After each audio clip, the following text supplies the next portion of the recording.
Hi guys, most of you will know who I am. I'm the Spuddler, but if you're new to the channel, welcome. So this week I thought I'd launch something new which I've been working on for a while, and it really is at the core of what I love, and that is historical true crime. So what I've done is I found an old transcript from a court case from 1737 where a group of sailors decided that once the ship that they were going to man was fully laden with cargo, rather than take it to the next port, they thought they'd steal it. Anyway, there's more to the story than that, and these guys were branded pirates. And I'm dedicating this video to my mate Cash, who has been asking me to do another pirate story for ages. So this one's for you, Cash.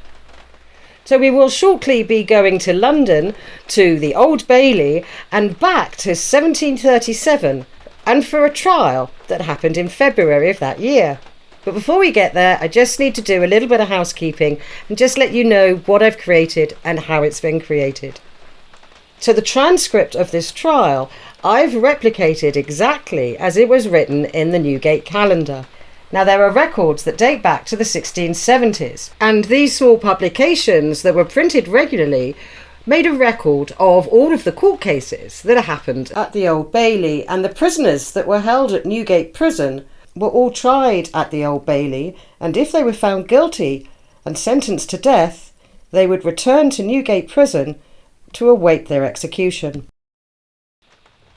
So the court case lasts about half an hour, just enough time to make yourself a cup of tea and put your feet up for a while, or maybe get on with a few chores while you listen in. Please remember, whilst you're listening to this trial, these people actually lived, but what isn't real is the majority of the voices and the imagery you're about to see.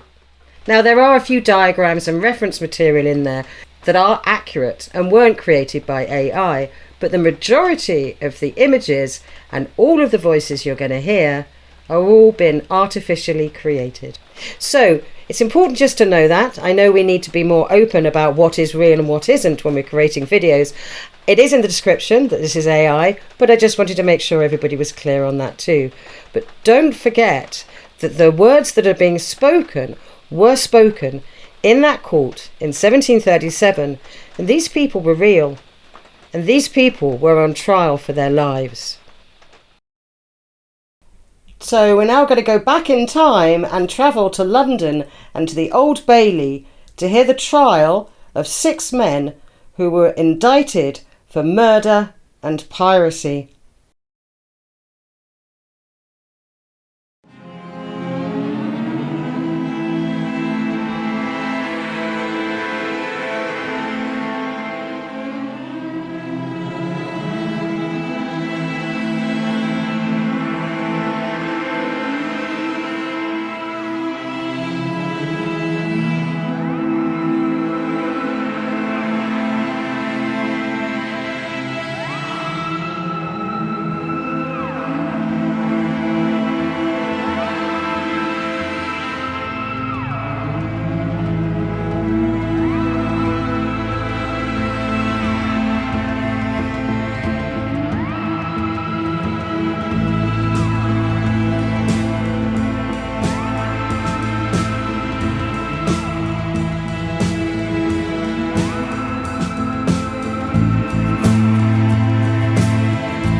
My lords and gentlemen of the jury, the prisoners at the bar are indicted for the murder of Benjamin Hawes, master of the Dove brigantine.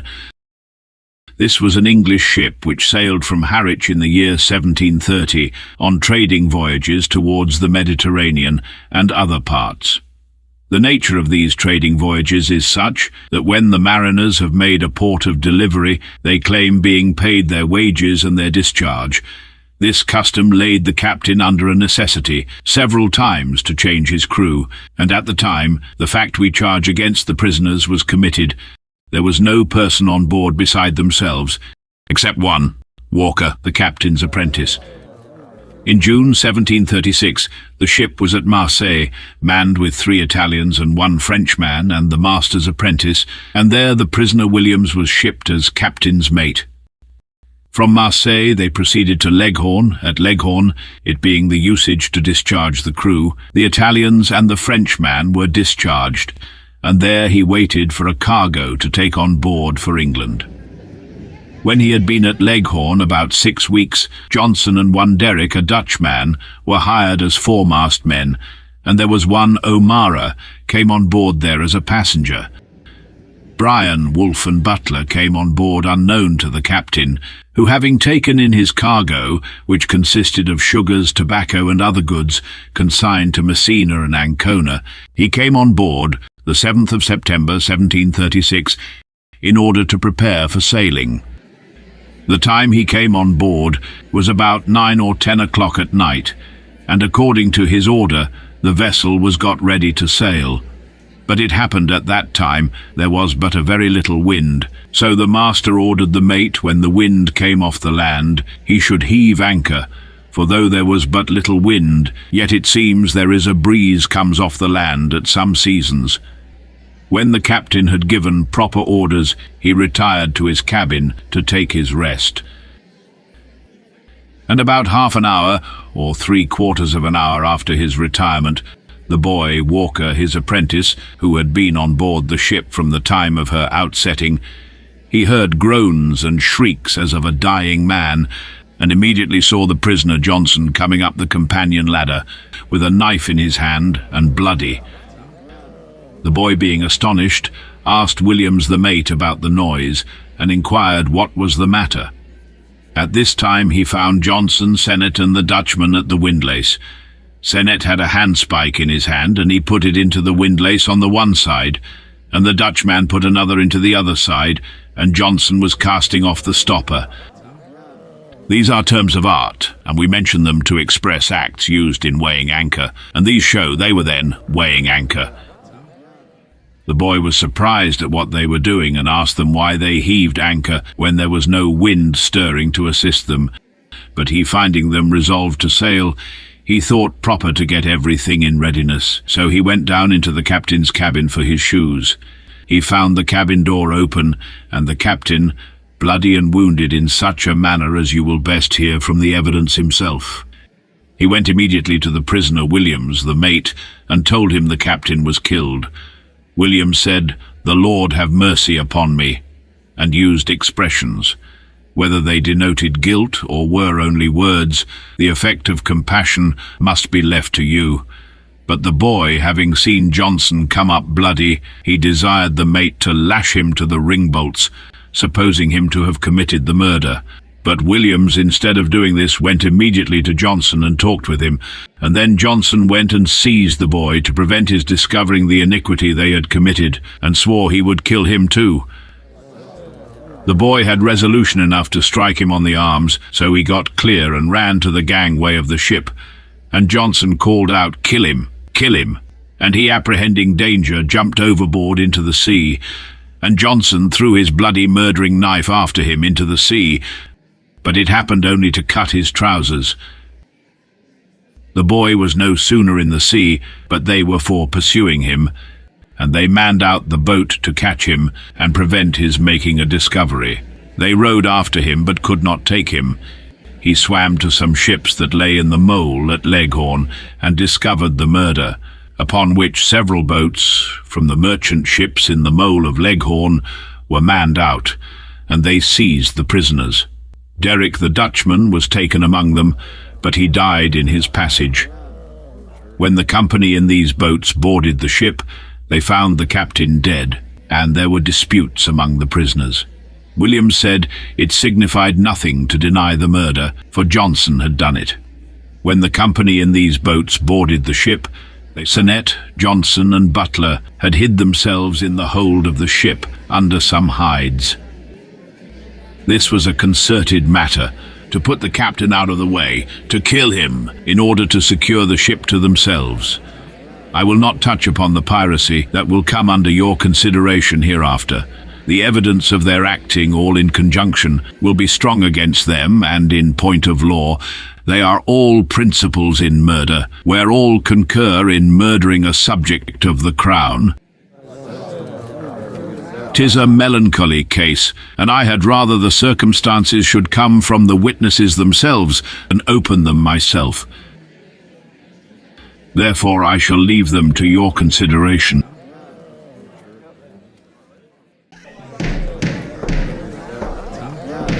Silence! Silence! Order! Order in court!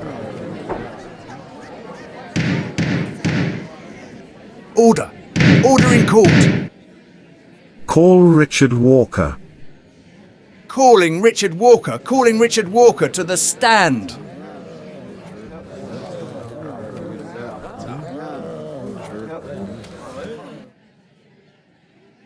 Do you know the vessel called the Dove Brigantine? Yes. I belonged to her 9 years. Benjamin Hawes was master. When did you go from England in her last? About 6 years ago. We went from Harwich and Falmouth.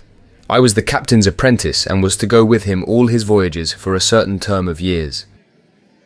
Where was you in June last? At Leghorn. Who had you on board at that time? Williams was mate, and Johnson was a mariner. Sennett was a mariner likewise, and one Derrick, a Dutchman, was a mariner too. Had you no one else on board? Yes, we had one O'Mara, a passenger on board, and none else but the captain and myself.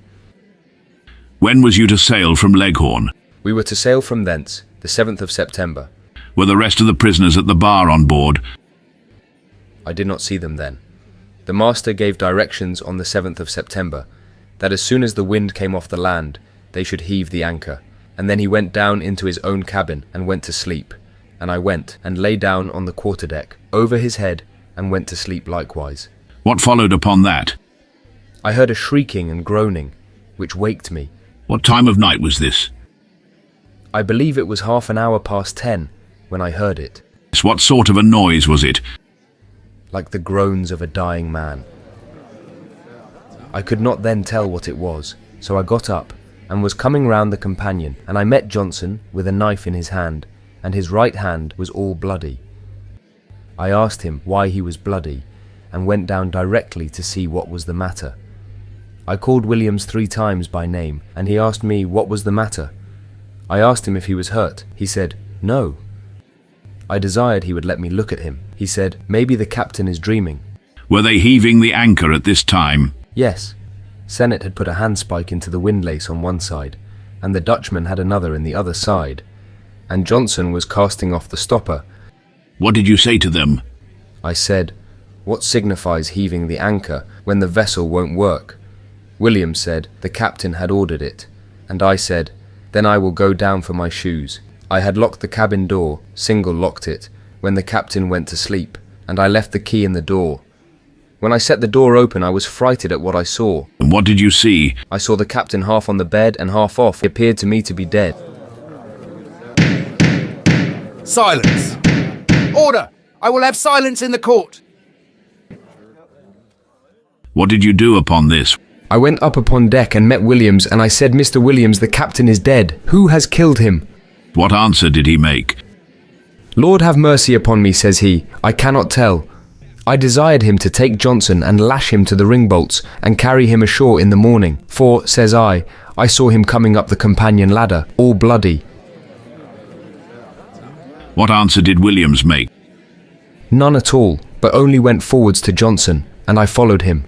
Then Johnson took hold of me and said, God damn you, you dog! I'll kill you too. Silence! Repeat that again. Johnson, when he took hold of me, said, "God damn you, you dog, I'll kill you too," and he struggled with me and tried to take out his knife, but I gave him a blow on the arm and he let me go. Then I jumped overboard, and as I was going off, Johnson cried, "Damn the dog, kill him, don't let him go." And one of them threw a knife after me into the water, and it struck upon my buttock.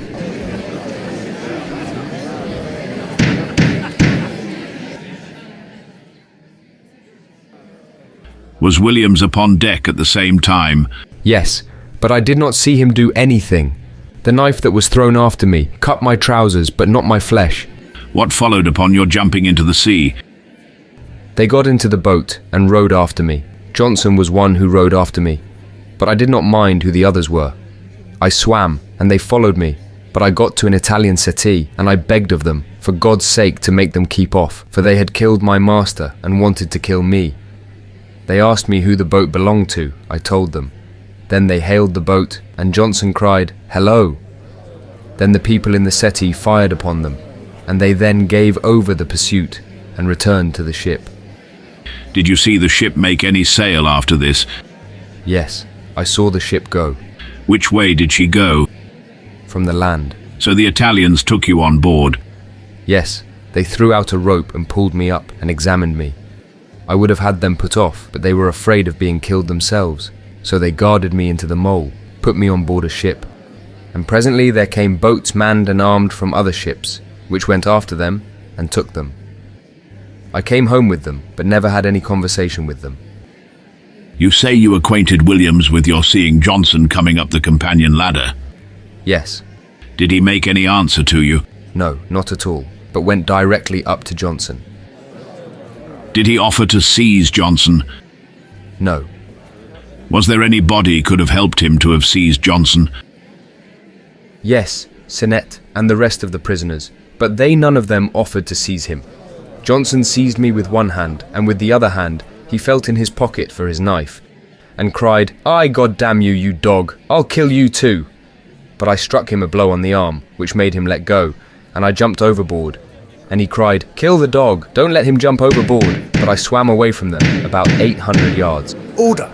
Order in court! What place was the ship bound for when the captain was killed? For Messina. What course did the ship make after they were discovered? They steered right off the land. Was that towards Messina? No. What ship took you in? I swam first to an Italian settee, and was afterwards taken on board the Levant, Captain Floyd. What did you observe the other prisoners do? I was so much frighted that I did not mind what they were doing. Did you see Wolfe there? No, I cannot say whether he was in the ship at the same time or not. What was Sennett doing? I did not see him after the captain was killed. He was weighing anchor before I found him killed. When they were weighing anchor, was there a proper wind to go on the voyage? No, there was not. After you came on shore and made the discovery, did you go on board again? Yes. When the ship was brought to, I did. When they were made prisoners. Did you see the body of the captain after his death? Yes. There was a wound 3 inches and 3/4 long athwart his breast. There was 2 wounds, but I put my hand into the largest, and the surgeon measured it. 'Twas a long wound, and it went quite through his back, and was 1.5 inches wide there. The great wound went, on his breast, quite through his body, and through his back. But there was another smaller wound here, in this place. You said you saw Sennett, Williams and Johnson. Was that after you heard the groaning of the captain? Yes. How long was it after the fact was committed that the ship was brought in? 'Twas brought in about 3 hours after, by several English boats, which were in the harbour, and then the prisoners were taken out of her, and 2 of them were put on board one ship, and 2 on board another. They were distributed on board other ships. Wolfe was brought home with me in the Dolphin man of war. What shaped knife was it that Johnson had in his hand? A French clasp knife, about 11 inches long, handle and all, with a sharp point. The blade toward the bottom was about 3/4 of an inch broad, and about 1/4 of an inch at the point. The handle was longer than the blade. Do you think the wound could be made with that knife? Yes, it might. You say you saw his hands bloody. Yes. Was the knife bloody? I did not observe that. When I saw him, he was shutting it with both his hands, and I saw his right hand bloody. The knife was found next morning in the boat they rowed after me, and in the hollow of the handle was all greasy and bloody, and there were hairs sticking in it. What sized man was the captain? A stout, lusty, fat man. Do you believe the knife you saw in the boat was the same you saw in Johnson's hands? Yes, I am sure 'twas the same. We ask whether he knows how the knife came into the boat, because he has mentioned a knife being thrown after him into the sea. It was not the knife that I saw in his hand that was thrown after me, but another. Johnson's clasp knife was found in the boat 3 or 4 hours after 'twas brought in with the ship. I did not see it in the boat when it first came in. So you say this knife was found in the same boat that Johnson was rowing in after you? Yes, sir. What shape was the handle of the knife? At the bottom of the handle, it was roundish. At that part next, the blade, it was flat. Do you think that if a wound was made with the blade, any part of the handle would go into the wound? Yes, sir.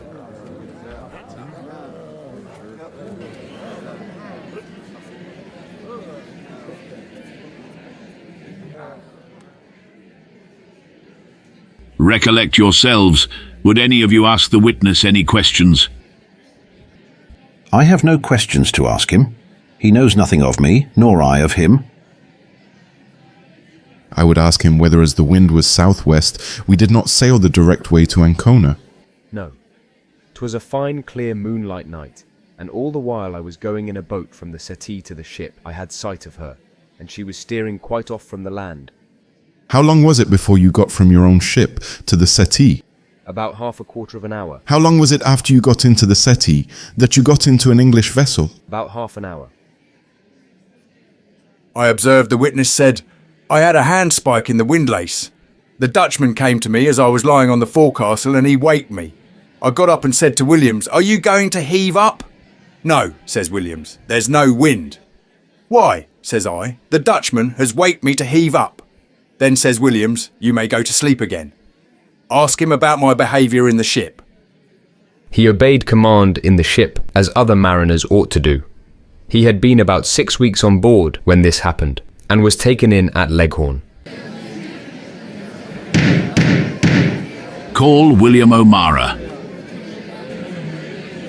Calling O'Mara, William O'Mara to the stand. Come along now, hurry! Silence! Order! I will have silence in the court.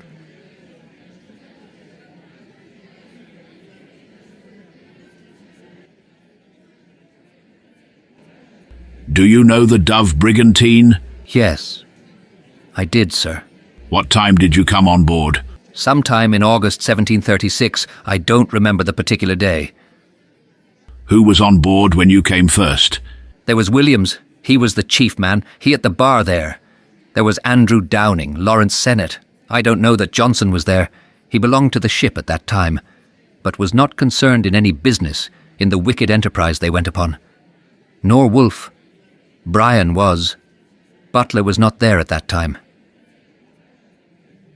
Give an account what passed the 7th of September after that August you speak of, with relation to the captain's coming on board and ordering the ship to be put under sail. Tell what passed that night. I was asleep in the mate's cabin, and Wolfe with me. About 11 or 12, I heard a great groan in the captain's cabin. I said, "Oh, dear Wolfe, what is the matter?" "God damn thee," says he, "canst not sleep?" And in about 3 minutes' time, Walker went down. I heard the gushes of blood run from the orifices as if a bunghole had been made in his body. How near did you lie to the captain? I lay in the larboard side of the ship, and the captain's cabin was just at my head, and nothing between us but a slight partition. He lay more in the centre of the ship than I did. When you heard the groans and the gushing out of the blood, what did you do? Nothing in the world. But then, in about 3 minutes after, Walker came down and went in his shirt.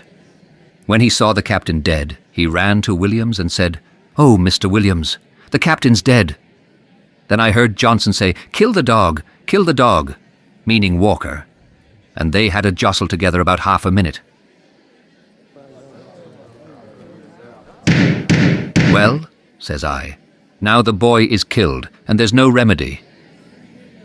In a short time after this, I heard somebody say, "See how naturally the dog takes the water."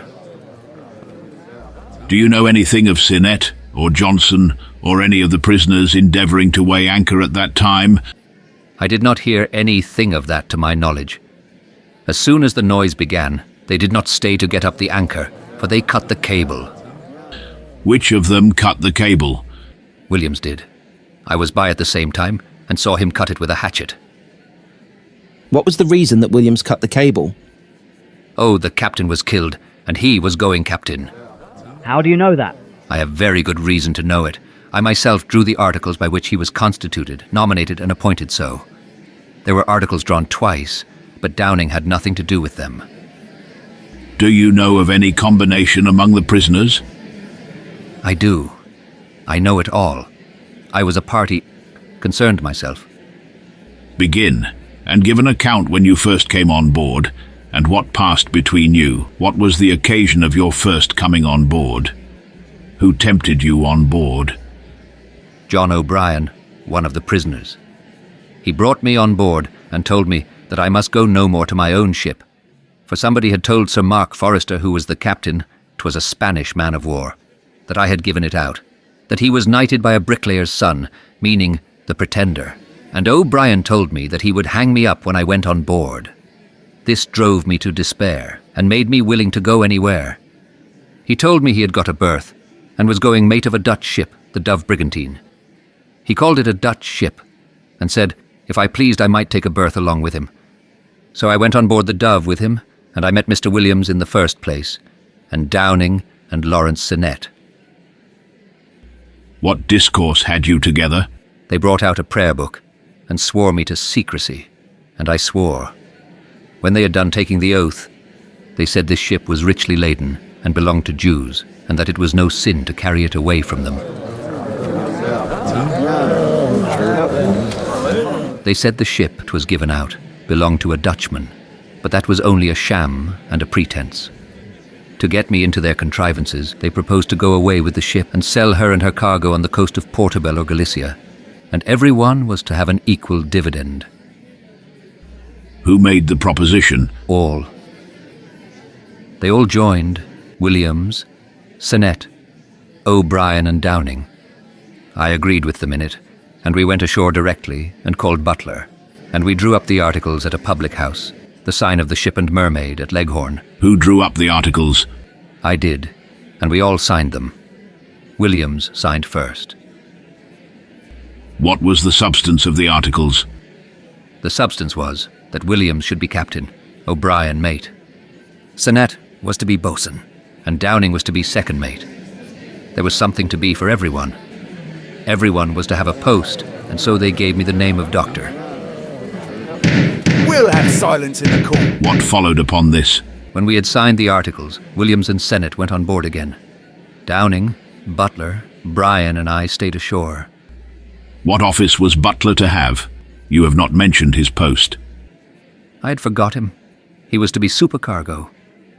Well, and what did you all do ashore? Why, that night we drank upon the strength of what Williams gave us. What did he leave you to spend? A check-in. When did you see them again? About 2 days after, Downing, Butler and I sent aboard for Williams and Sinnett to come ashore to us, and we pretended that we had other men who would join with us in the business. This we did to get the paper out of Williams' hands, for took it when we had signed it. Repeat again the names of the persons that signed and the order in which they signed. Williams signed first as captain, O'Brien as mate second, Pierce Butler third as supercargo, Downing fourth as second mate, Sinnett fifth as boatswain. And I said, "Gentlemen, I am satisfied with anything," so I signed. What did you do with them when they came on shore? We got the paper from them and burnt it, and departed, resolving never to see one another more. What made you desire to get the paper again? Disunion among us. How came you to go to the ship again? O'Brien and I took out a bill of health to go to Genoa on the 20th of August, but we had not the good fortune to meet with a felucca, so we were obliged to stay in the town. Who burnt the articles? Williams. He would not give them out of his hand. He pulled out a paper and said, "Here they are," and he held it over the candle and burnt it. I believe it was the articles. You swore the articles were burnt, now you say. You don't know whether they were or not. You must say nothing upon surmise. He produced a paper and said it was the articles. 'Twas very much like them. And he held it over the candle till 'twas burnt. We didn't care to show names. Downing was the person that called out most for the articles.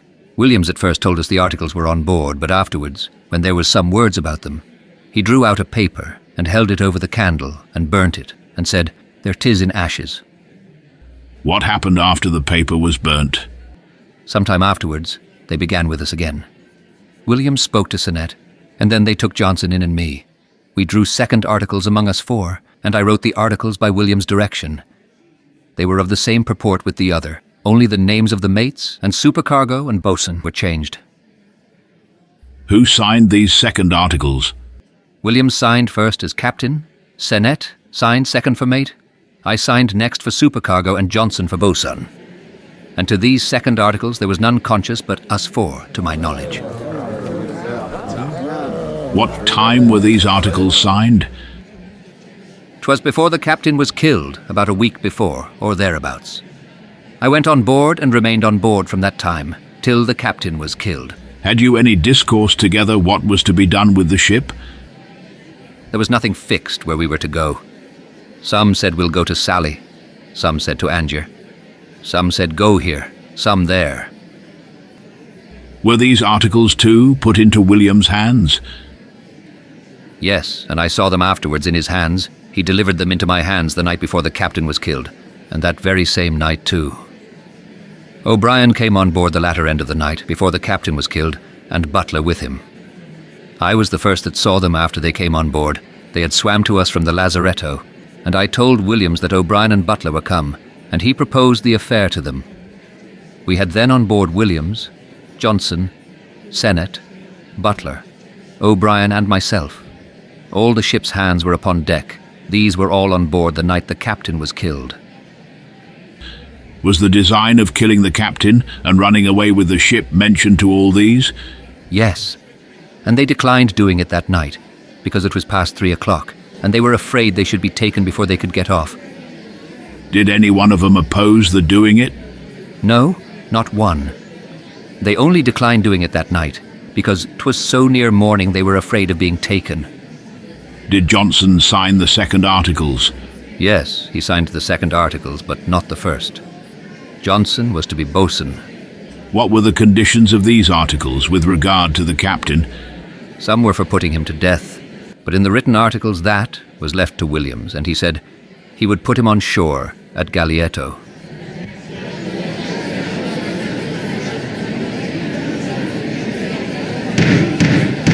Silence! Order! I will have silence in the court!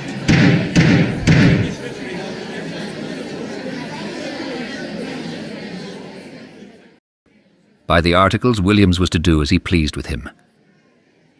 We had great disputes about the captain. Some were for putting him on shore at Galietto, a desolate island on the coast of Africa, with some provisions, and among these, Williams was one. Was he to be put ashore dead or alive? Alive! Alive! We were to give him provisions, I told you. How far distant is Galietto from any other island? 30 or 40 leagues. How long after the captain's coming on board was it that he was killed? He was killed the first night he lay on board. He had been absent from the ship a day or two. Had you any consultations while the captain was on board? No, not a word, nor a word of the articles while he was aboard. After Butler and O'Brien came on board, had you any consultation? After they came on board, Williams said he had a mind to slip, and one of them said it would be hard to do that, for fear the crew should be in liquor and the wind should blow hard. Was Wolfe present at any of the second meetings? Yes, very often. Had they any discourse what to do with the powder and guns? Yes, the morning after Bryan and Butler came aboard, they all went forward to the captain's cabin and the steerage, and I went down after them, and they eat some dried fish, and drank some of that country wine. And after they had done eating, they took down 6 fusées which hung in the cabin, and Williams charged them with a single ball in each of them. Wolfe asked him how many balls he had put in. He said, but one. Wolfe said, God's blood, a single ball may fly here and there and do no execution. So he put another ball into every one of them and said they should do sure work. Then I apprehended murder would be done.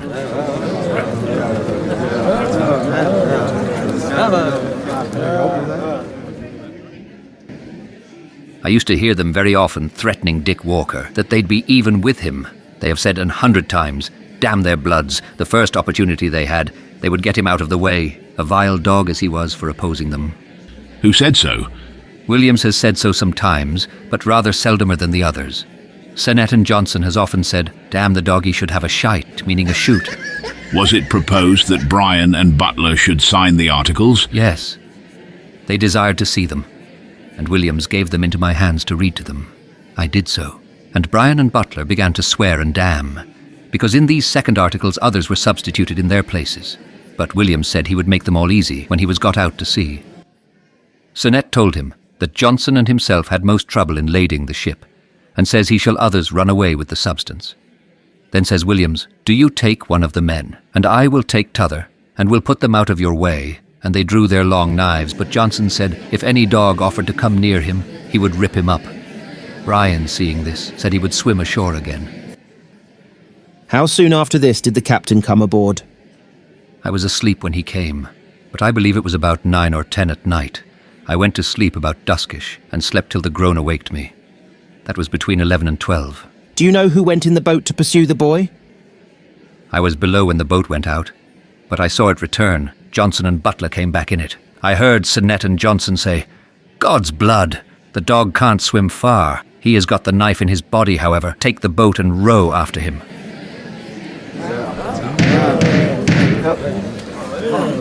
When Johnson and Butler returned to the ship, Johnson said, oh, you treacherous dogs, God damn you.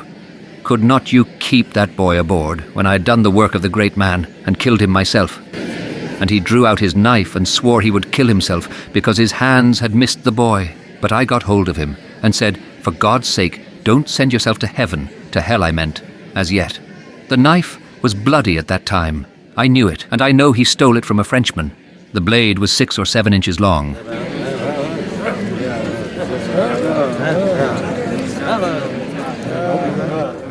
Did he say he had killed the captain in the hearing of the prisoners? Yes. Of every one of them, and they did not blame him at all. Only Bryan and Butler blamed him for killing him before they were got out to sea. Williams said that was the misfortune. Who cut the cable and what part of it was cut? Williams cut it at the windlace. There was about 3 turns upon the windlace.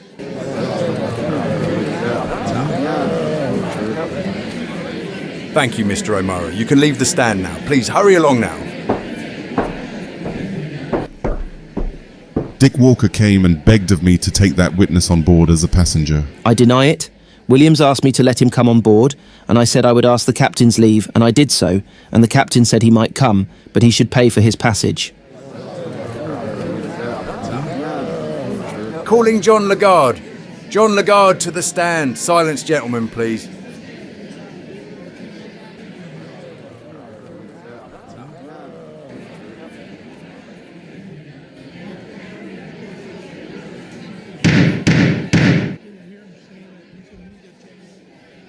I was chief mate of the Levant. I saw Walker begging in the water to be taken on board, and heard him pray for his assistance, his master being killed. He was taken in, and presently 5 boats were manned out and armed.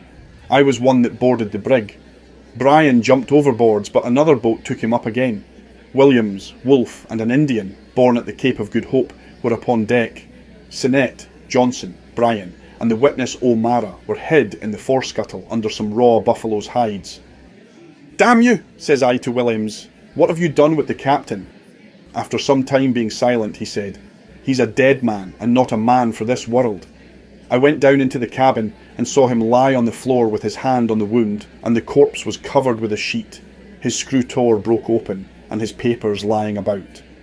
Williams said to Johnson, "Johnson, don't deny it. You are the man that killed the captain, and I cut the cable."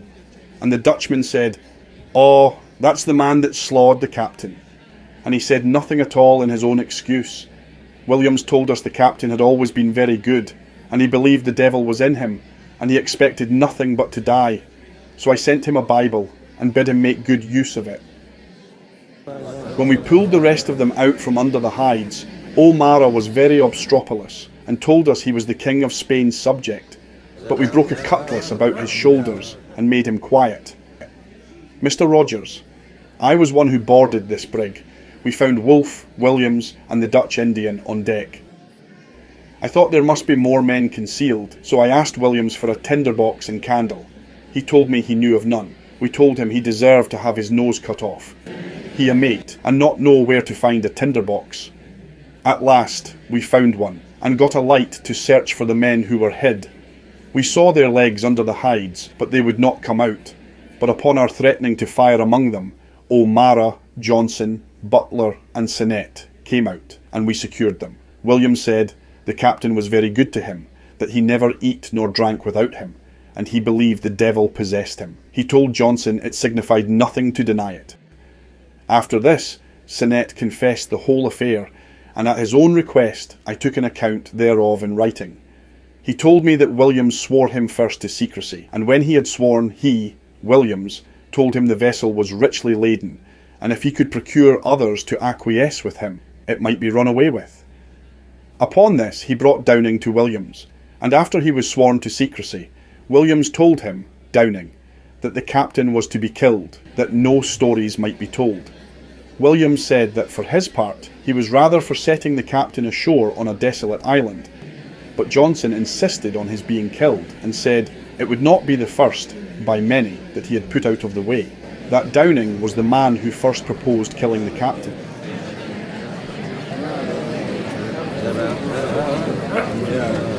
I have no further questions for this witness. Thank you, Mr. O'Mara, for your time.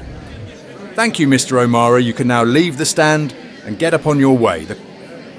It should be noted that the prisoners had nothing material to say in their defence, nor any witnesses to call, either to the fact or their characters. Court is in recess. The court is in recess. Now the jury must decide.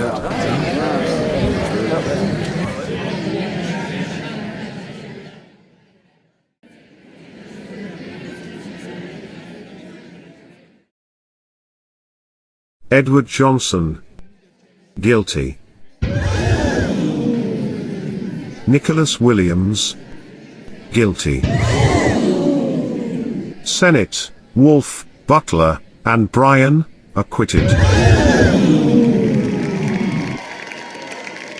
Edward Johnson, Nicholas Williams, Lawrence Sennett, were indicted a second time, for feloniously and piratically endeavouring to make, and causing to be made, a revolt in the said ship, and running away with the same, September the 7th, as aforesaid. The evidence upon this indictment was the same as upon the former trial, and the jury found them all guilty.